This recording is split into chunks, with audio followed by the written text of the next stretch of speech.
Epstein's partner in crime, convicted sex trafficker Ghislaine Maxwell, reportedly told the Department of Justice that she did not witness any concerning behavior by President Trump while in office. Did you hear that?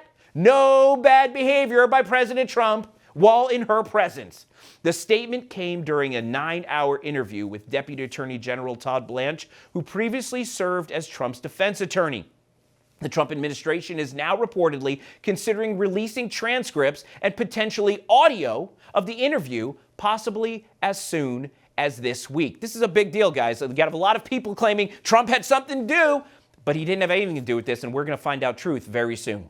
Joining us now to discuss all of this, Republican strategist, host of the Stone Zone, as well as author of the book, The Clintons' War on Women, the best-dressed man in politics, Mr. Roger Stone. Welcome to the show. Great to be back with you.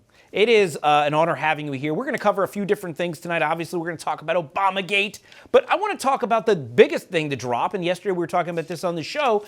You know, people on the left were demanding everything we talked about. It's a distraction from Epstein. We want more Epstein. So what does the House do? Fine. We're going to issue some subpoenas for Bill Clinton. And this is Maxwell reportedly reports that she never saw Trump do anything wrong. So, wow, it looks like it's backfiring on the Dems. Roger, what's your take on all of this? Well, as you know, I covered this very extensively in my 2015 book, The Clintons' War on Women. The longest chapter in the book, chapter 7, is entitled Orgy Island. I grabbed that title from my friend Sean Hannity.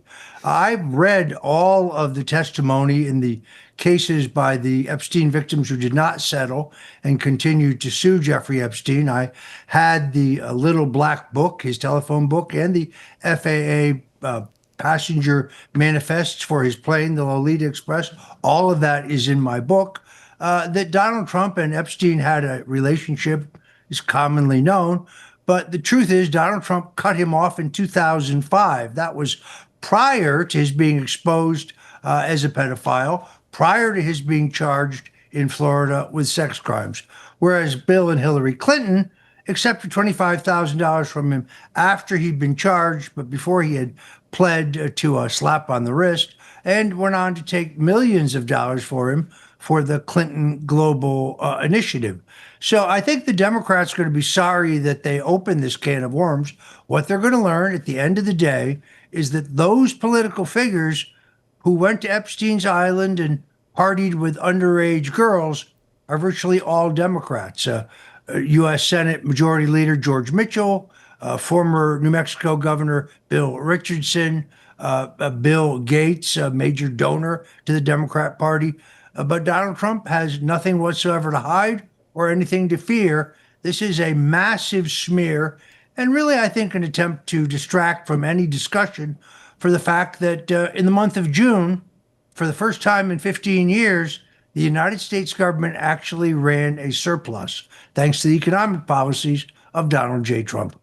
That's exactly right. All the panicans, as Trump called them, were saying these tariffs are going to crash the economy. Yeah, over $150 billion in revenue from tariffs. They're talking possibly $2 trillion over the next 10 years, which eats up all that scary spending that they were talking about in the big, beautiful bill. I love to see it. Roger, look, you're a strategist, one of the smartest people I know, and I mean that.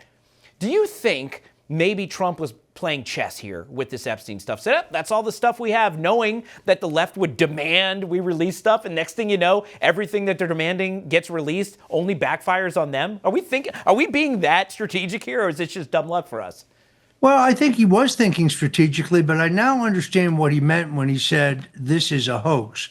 He wasn't saying that Jeffrey Epstein was not a child sex trafficker. What he's saying is some of the most vital evidence has been in the hands of the prosecutors in the Southern District of New York, the most partisan left-wing jurisdictions in the country, and the New York office of the FBI.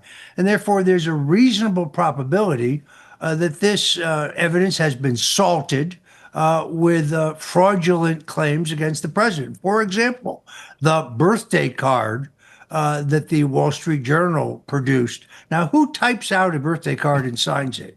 The answer is no one. Doesn't even sound like Donald Trump. An obvious fugazi, but a perfect example of the way this evidence could have been weaponized against the president. I think he sees this as a settled issue, settled by the fact that Epstein, fortunately, is dead and therefore no longer harming young women, no longer exploiting others.